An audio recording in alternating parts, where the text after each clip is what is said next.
ಪ್ರಜ್ವಲ್ ರೇವಣ್ಣ ಕಾಮಕಾಂಡ ದೇಶ ವಿದೇಶಗಳಲ್ಲೇ ಸಂಚಲನವನ್ನು ಸೃಷ್ಟಿ ಮಾಡಿದೆ. ಪವರ್ ಟಿವಿ ಕೊಟ್ಟಂತ ಹೊಡೆತಕ್ಕೆ ಪ್ರಜ್ವಲ್ ಪರಾರಿಯಾದ, ರೇವಣ್ಣ ಅರೆಸ್ಟ್ ಆದ್ರು. ದೇಶ ವಿದೇಶಗಳಲ್ಲೂ ಪ್ರಜ್ವಲ್ ಕಾಮಕಾಂಡದ ಬಗ್ಗೆನೇ ಚರ್ಚೆ ಆಗ್ತಾ ಇದೆ. ಪವರ್ ಟಿವಿಯ ಹೊಡೆತಕ್ಕೆ ಪ್ರಜ್ವಲ್ ಪರಾರಿಯಾದ್ರೆ ರೇವಣ್ಣ ಅರೆಸ್ಟ್ ಆದ್ರು. ಈಗ ಮಾಜಿ ಸಿಎಂ ಕುಮಾರಸ್ವಾಮಿ ವಿರುದ್ಧವೇ ಬಾಂಬ್ ಹಾಕಲಾಗಿದೆ. ಬೆಚ್ಚಿ ಬೀಳಿಸುತ್ತೆ ಎಚ್ಡಿಕೆ ವಿರುದ್ಧದ ಸ್ಫೋಟಕ ಮಂಡ್ಯ ಬಾಂಬ್. ಹಾಗಾದ್ರೆ ಏನದು ಮಂಡ್ಯ ಬಾಂಬ್? ಯಾರ ಬಾಂಬ್ ಅನ್ನ ಸಿಡಿಸಿದ್ದು?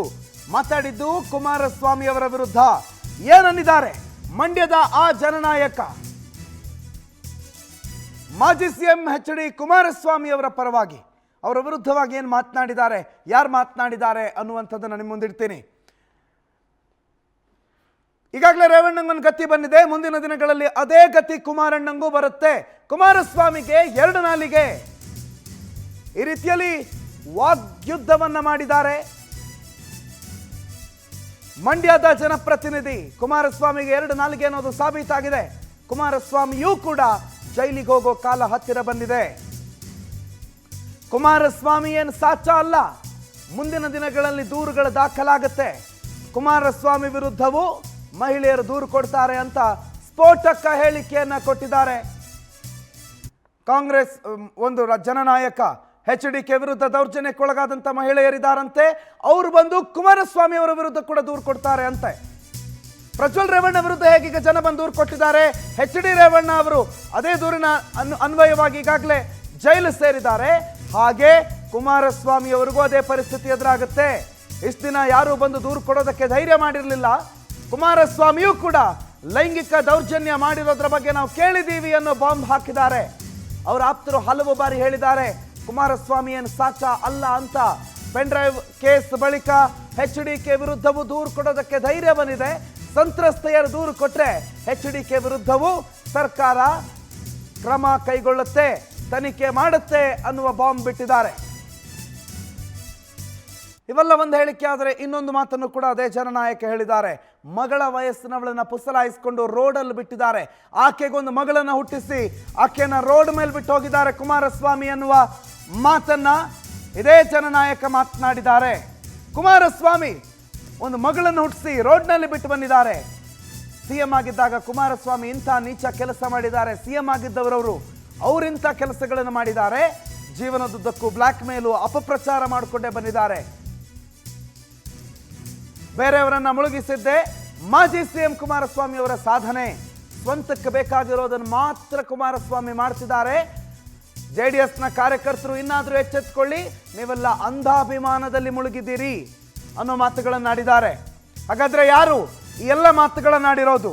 ಬಾಂಬ್ ಹಾಕಿರೋದು ಮತ್ತಾರು ಅಲ್ಲ, ಶಾಸಕ ಉದಯ್ ಕದಲೂರು. ಮಂಡ್ಯ ಜಿಲ್ಲೆಯ ಮದ್ದೂರಿನ ಕಾಂಗ್ರೆಸ್ ಶಾಸಕ ಮತ್ತೊಂದು ಬಾಂಬ್ ಹಾಕಿದ್ದಾರೆ. ಶಾಸಕ ಉದಯ್ ಕದಲೂರು, ಮಂಡ್ಯದ ಮದ್ದೂರು ಕಾಂಗ್ರೆಸ್ ಶಾಸಕ ಉದಯ್ ಕದಲೂರು ಆಡಿರುವಂತಹ ಮಾತುಗಳಿವಿಷ್ಟು. ಇತ್ತೀಚಿನ ದಿನಗಳಲ್ಲಿ ಜೆಡಿಎಸ್ನಲ್ಲಿ ಪ್ರತಿಭಟನೆ ಯಾವ ಪುರುಷಾರ್ಥಕ್ಕೆ ನಡೀತಾ ಇದೆ ಅಂತ, ಜೊತೆಗೆ ಕುಮಾರಸ್ವಾಮಿ ಅವರ ವಿರುದ್ಧ ಹೊಸ ಬಾಂಬ್ ಸ್ಫೋಟ ಮಾಡಿದ್ದಾರೆ. ಕುಮಾರಸ್ವಾಮಿ ಅವರು ಲೈಂಗಿಕ ದೌರ್ಜನ್ಯ ಮಾಡಿದ್ದಾರೆ ಅನ್ನೋ ಆರೋಪಗಳನ್ನು ಮಾಡಿದ್ದಾರೆ. ಸಂತ್ರಸ್ತೆಯರ ನೋವಿಗೆ ಧ್ವನಿಯಾಗಿಲ್ಲ, ಭೇಟಿಯಾಗೊಂದು ಸಾಂತ್ವನ ಹೇಳಲಿಲ್ಲ. ಸಂತ್ರಸ್ತ ಮಹಿಳೆಯರಲ್ಲಿ ಜೆಡಿಎಸ್ ಕಾರ್ಯಕರ್ತೆಯರು ಇದ್ದಾರೆ. ಮಾಜಿ ಸಿಎಂ ಕುಮಾರಸ್ವಾಮಿ ರಾಜ್ಯದ ಜನರ ಕ್ಷಮೆ ಕೇಳಬೇಕು ಅಂತ ವಾಗ್ದಾಳಿ ಮಾಡಿದ್ದಾರೆ. ಕುಮಾರಸ್ವಾಮಿಯ ವಿರುದ್ಧ ಶಾಸಕ ಉದಯ್ ಕದಲೂರು ಕೆಂಡಾಮಂಡಲರಾಗಿ ಮಾತನಾಡಿದ್ದಾರೆ. ಹಾಗಾದ್ರೆ ಅಷ್ಟಕ್ಕೂ ಮದ್ದೂರು ಶಾಸಕ ಏನೇನಂದ್ರು ಕೇಳಿ. ಇಷ್ಟು ದಿವಸ ಇಷ್ಟು ವರ್ಷ ಅಮಿತ್ ಶಾ ಅವರೇ, ಜೆಡಿಎಸ್ ಜೊತೆ ನಿಮ್ಮ ಮೈತ್ರಿ ಮುಂದುವರಿತದ ಇಲ್ವೋ? ಒಬ್ಬ ಮುಖ್ಯಮಂತ್ರಿ ಆದವರು ಒಬ್ಬ ಏನು ಮಗಳ ವಯಸ್ಸಿನ ಹೆಣ್ಮಗಳನ್ನ ಪುಸ್ಲಾಯಿಸಿ ಇವತ್ತು ಮಗು ಹುಟ್ಟಿಸಿ ರೋಡಲ್ಲಿ ಬಿಟ್ಬಿಟ್ಟು ಇರೋದು ಏನು ಸತ್ಯ ಯಾರಿಗೂ ಏನು ಕಾಣಿಸ್ತಾ ಇಲ್ವಾ? ಇದಕ್ಕಿನ್ನ ನೀಚರು ಇನ್ಯಾರು ಈ ಜಗತ್ತಲ್ಲಿ ಇದ್ದಾರ? ನೀಚರು ಅಂತ ಹೇಳ್ತಾರಲ್ಲ ಸರ್ಕಾರದ ಬಗ್ಗೆ, ಕುಮಾರಸ್ವಾಮಿಗಿನ್ನ ನೀಚರು ಯಾರು ಇದ್ದಾರ? ಇಂಥ ಕೆಲಸ ಯಾರಾದ್ರೂ ಮಾಡ್ತಾರ? ಇಷ್ಟು ದಿವಸ ಇಷ್ಟು ವರ್ಷ ಅಧಿಕಾರದಲ್ಲಿ ದಬ್ಬಾಳಿಕೆಲೆ ಎಲ್ಲವನ್ನು ಬೆದರಿಸಿಟ್ಕೊಂಡೇ ನೀವು ಬಂದಿದ್ರಿ. ಆದರೆ ಇವತ್ತು ಕಾಲ ಬದಲಾಗಿದೆ, ಬಹಳಷ್ಟು ಜನ ಹೊರಗೆ ಬಂದಿದ್ದಾರೆ. ಕುಮಾರಸ್ವಾಮಿಯಿಂದ ದೌರ್ಜನ್ಯಕ್ಕೆ ಒಳಗಾದ ಹೆಣ್ಮಕ್ಳು ಸಂತ್ರಸ್ತೆಯರು ಈಚೆ ಬಂದು ದೂರು ಕೊಡುವ ಕಾಲ ಬಹಳ ಹತ್ರ ಆಗ್ತಾ ಇದೆ. ಇದ್ರ ಬಗ್ಗೆ ಯಾವುದೇ ಸಂದೇಹ ಇಟ್ಕೋಬೇಡಿ. ಯಾವತ್ತು ಎನಿ ಟೈಮ್ ಬಂದು ಅವರಿಂದ ಅನ್ಯಾಯಗೊಳಪಟ್ಟವರು ಕೂಡ ನಾಳೆ ದೂರು ಕೊಟ್ಟು ಕುಮಾರಸ್ವಾಮಿಯವರು ಇದೇ ಪರಿಸ್ಥಿತಿಯನ್ನು ಎದುರಿಸುವಂತ ಕಾಲ ಕೂಡ ಹತ್ರ ಬರ್ತಾ ಇದೆ ಅಂತ ನಾನು ಭಾವಿಸ್ಕೊಂಡಿದ್ದೀನಿ. ಲೈಂಗಿಕ ದೌರ್ಜನ್ಯನೇ ಮಾಡಿದಾರಲ್ಲ ನಿಮ್ಮ ಕಣ್ಣು ಮುಂದೆನೆ ಇದೆಯಲ್ಲ, ಕುಮಾರಸ್ವಾಮಿನೇ ಮಾಡಿರೋದು.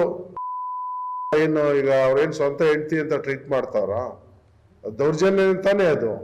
ಅದೇ ರೀತಿ ಬಹಳಷ್ಟು ಇರ್ಬೋದು, ಇವತ್ತೆಲ್ಲ ನಾಳೆ ಇವತ್ತು ಬರ್ಬೋದು, ಸಂತೋಷದ ಭವಿಷ್ಯ ಇರ್ತದೆ. ನಮ್ಮ ಅನಿಸಿಕೆ ಅವರ ಬ್ಯಾಕ್ಗ್ರೌಂಡ್ಗಳನ್ನ ಕೇಳ್ಪಟ್ಟಾಗ ಹತ್ತಿರದವ್ರದ್ದು ಅಕ್ಕಪಕ್ಕದಾಗ ಇಂಥ ಮಾಹಿತಿಗಳು ಕೇಳಿ ಬರ್ತಾವೆ. ಅವರಾಗಿದ್ದವರೇ ನೇರವಾಗಿ ಬಂದು ಕೊಡುವಂತ ಪರಿಸ್ಥಿತಿ ಇವತ್ತು ನಾಳೆ ಉದ್ಭವ ಆಗ್ಬೋದು.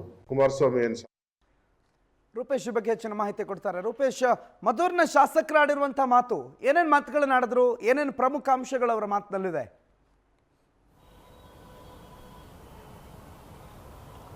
ಪ್ರಣೋತ್, ಪ್ರಜ್ವಲ್ ರೇವಣ್ಣ ಲೈಂಗಿಕ ಹಗರಣ ಪ್ರಕರಣ ಇಡೀ ದೇಶದಲ್ಲೇ ಸುದ್ದಿಯಾಗಿದೆ. ಕೇವಲ ದೇಶ ಅಂತಲ್ಲ, ಅಂತಾರಾಷ್ಟ್ರೀಯ ಮಟ್ಟದಲ್ಲೂ ಕೂಡ ಸುದ್ದಿ ಆಗ್ತಾ ಇದೆ. ಅದಾದ ಬಳಿಕವಾಗಿ ರೇವಣ್ಣವರು ಅರೆಸ್ಟ್ ಆಗುತ್ತೆ. ಇದೀಗ ಇಲ್ಲಿ ಕುಮಾರಸ್ವಾಮಿ ವಿರುದ್ಧನೂ ಕೂಡ ಒಂದಿಷ್ಟು ಆರೋಪಗಳು, ಒಂದಿಷ್ಟು ಟಾಕ್ವಾರ್ಗಳು ಕೇಳಿಬರ್ತಾ ಇದೆ. ಯಾಕಂತ ಹೇಳಿದ್ರೆ ಕುಮಾರಸ್ವಾಮಿಯವರು ಅತ್ತ ಕಡೆ ಅಗ್ರೆಸಿವ್ ಆಗಿ ಕಾಂಗ್ರೆಸ್ ಮೇಲೆ ಆರೋಪವನ್ನು ಮಾಡ್ತಿದ್ದಾರೆ. ಅದೇ ರೀತಿಯಾಗಿ ಇವತ್ತು ಕಾಂಗ್ರೆಸ್ ಶಾಸಕ ಒಬ್ಬ ಸ್ಫೋಟಕ ಮಾಹಿತಿಯನ್ನು ಹಂಚಿಕೊಂಡಿದ್ದಾರೆ. ಯಾಕಂತ ಹೇಳಿದ್ರೆ ಇಲ್ಲಿ ಕುಮಾರಸ್ವಾಮಿಯವರು ಏನು ಈ ರೀತಿಯಾಗಿ ಕುಮಾರಸ್ವಾಮಿ ಮೇಲೂ ಕೂಡ ದೂರುಗಳು ಬರ್ಬೋದು. ಯಾಕಂತ ಹೇಳಿದ್ರೆ ಪ್ರಜ್ವಲ್ ರೇವಣ್ಣ ಘಟನೆ ಆಯ್ತಾ ಅಲ್ವಾ, ಅದಾದ ಬಳಿಕವಾಗಿ ಮಹಿಳೆಯರಿಗೆ ಧೈರ್ಯ ಬರುತ್ತೆ, ಅದಾದ ನಂತರ ಬಂದಿದೆ. ಹೀಗಾಗಿ ಮಹಿಳೆಯರು ಬಂದು ಕುಮಾರಸ್ವಾಮಿ ಮೇಲೂ ಕೂಡ ದೂರನ್ನು ಕೊಡಬಹುದು ಅಂತೇಳಿ ಸ್ಫೋಟಕ ಬಾಂಬನ್ನು ಸಿಡಿಸಿದ್ದಾರೆ. ಅದೇ ರೀತಿಯಾಗಿ ಮುಂದೆ ಯಾಕಂತ ಹೇಳಿದ್ರೆ ಕುಮಾರಸ್ವಾಮಿಯವರ ವಿರುದ್ಧವಾಗಿ ವೈಯಕ್ತಿಕ ವಿಚಾರವನ್ನು 2-3 ವಿಚಾರವನ್ನು ಕೂಡ ಪ್ರಸ್ತಾಪ ಮಾಡಿದ್ರು. ಒಬ್ಬರಿಗೆ ಅನ್ಯಾಯ ಮಾಡಿ ಮಧ್ಯ ರೋಡಲ್ಲಿ ಬಿಟ್ಟು ಹೋದ್ರು ಅಂತೇಳಿ ಕೂಡ ಕೆ ಉದಯ್ ಕುಮಾರ್ ಅವರು ಹೇಳಿದ್ದಾರೆ. ಅದಾದ ಬಳಿಕ ಯಾಕಂತ ಹೇಳಿದ್ರೆ ಕುಮಾರಸ್ವಾಮಿ ಅವರು ಈ ರೀತಿಯಾಗಿ ಒಂದು ಪ್ರಕರಣವನ್ನು ಬೇರೆ ಒಂದು ಮಹಿಳೆಯರಿಗೆ ಸಾಕಷ್ಟು ಅನ್ಯಾಯ ಆಗಿದೆ, ದೌರ್ಜನ್ಯ ಕೂಡ ಆಗಿದೆ. ಈ ಪ್ರಕರಣ ಸಂಬಂಧಪಟ್ಟಂತೆ ಎಲ್ಲವೂ ಕೂಡ ಅವರು ಸಂತ್ರಸ್ತರನ್ನು ಭೇಟಿಯಾಗೋದಿರಲಿ ಅಥವಾ ಅವರಿಗೆ ಧೈರ್ಯ ಹೇಳುವಂಥ ಕೆಲಸವನ್ನು ಮಾಡಿರಲಿಲ್ಲ. ಹೀಗಾಗಿ ಇಲ್ಲಿ ಯಾಕಂತ ಹೇಳಿದ್ರೆ ಈ ರೀತಿ ಸಂತ್ರಸ್ತರನ್ನು ಹಂತೈಸುವಂಥ ಕೆಲಸವನ್ನು ಕೂಡ ಮಾಡಿರಲಿಲ್ಲ. ಅವರು ಆ ಕೆಲಸವನ್ನು ಮಾಡಬಹುದಿತ್ತು. ಆದರೆ ಇಲ್ಲಿ JDS ಕಾರ್ಯಕರ್ತರಿಗೆ ಕೂಡ ಅನ್ಯಾಯ ಆಗಿದೆ, ಅವ್ರನ್ನೂ ಕೂಡ ಹಂತೈಸುವ ಕೆಲಸವನ್ನು ಮಾಡಿರಲಿಲ್ಲ. ಹೀಗಾಗಿ ಅವರ ಆಪ್ತರು ಹೇಳುವಂಥ ಮಾಹಿತಿಗಳ ಪ್ರಕಾರವಾಗಿ ಆಪ್ತರು ಒಂದಿಷ್ಟು ಮಾಹಿತಿಯನ್ನು ಹಂಚಿಕೊಂಡಿದ್ದಾರೆ. ಮುಂದೊಂದು ದಿನ ಕುಮಾರಸ್ವಾಮಿ ವಿರುದ್ಧವೂ ಕೂಡ ಈ ರೀತಿಯಾಗಿರ್ತಕ್ಕಂತಹ ಪ್ರಕರಣಗಳು ಬರ್ಬೋದು, ದೂರುಗಳು ಬರ್ಬೋದು, ಅವರು ಕೂಡ ಜೈಲಿಗೆ ಹೋಗ್ಬೋದು. ಯಾರಾದರೂ ಮಹಿಳೆಯರಿದ್ದರೆ ಈ ಥರ ಅನ್ಯಾಯಕ್ಕೆ ಒಳಗಾಗಿದ್ದರೆ SITಗೆ ದೂರನ್ನು ಕೊಟ್ಟರೆ ಅವ್ರ ವಿರುದ್ಧನೂ ಕೂಡ ತನಿಖೆ ಆಗುತ್ತೆ ಅಂತೇಳಿ ಇಲ್ಲಿ ಕೆ ಉದಯ್ ಕುಮಾರ್ ಅವರು ಹೇಳಿದ್ದಾರೆ.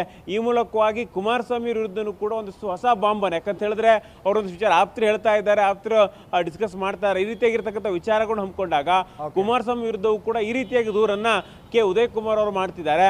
ಆದರೆ ಅವರ ಆರೋಪ ಅಥವಾ ಆರೋಪ ಸಂಬಂಧಪಟ್ಟಾಗ ಯಾರಾದ್ರೂ ಸಂತ್ರಸ್ತರು ಬಂದು ದೂರು ಕೊಡ್ತಾರಾ ಅಥವಾ ಅವರ ಆರೋಪದಲ್ಲಿ ಹುರುಳಿದೆಯಾ ಅಥವಾ ಇಲ್ಲ ಅನ್ನೋದನ್ನ ಮುಂದೆ ನೋಡಬೇಕಾಗುತ್ತೆ. ಪ್ರಣೋತ್, ಥ್ಯಾಂಕ್ ಯು ರೂಪೇಶ್ ಮಾಹಿತಿಗೆ.